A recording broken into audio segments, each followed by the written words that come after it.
आजचा हा ब्लॉग अशा एका स्त्रीसाठी जी रोज स्वतःला विसरते। आपण नेहमी म्हणत असतो ती काही काम करत नाही, ती तर घरीच असते, तिला काय काम असतं। पण खरं सांगू, तिचं काम कधी संपतच नसतं। सकाळी उठल्यापासून रात्री डोळे मिटेपर्यंत ती सगळ्यांची काळजी घेत असते। एकही दिवस जी सुट्टी घेत नाही, तिला पगारही नसतो, पण तिचं समाधान फक्त यातच, सगळे आनंदात आहेत ना। खरंच ती फक्त घरी असते का? तीच पहाटे उठून सगळ्यांसाठी नाश्ता करते, तीच मुलांना शाळेसाठी तयार करते, तीच नवऱ्याच्या वेळेवर ऑफिसला जाण्याची काळजी घेते आणि तीच संध्याकाळी थकलेल्या सगळ्यांच्या चेहऱ्यावर हसू आणते। तिचं काम घरात असतं, पण तिच्याशिवाय घरातलं एकही पाऊल पुढे पडत नाही। तर गृहिणी ही फक्त घरातली एक व्यक्ती नाही, ती एक जबाबदारी, एक प्रेम आणि एक अदृश्य शक्ती आहे।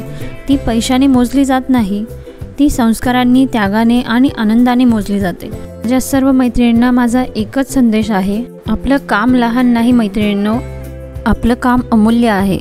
आपल्यामुळेच घर हे घर बनतं।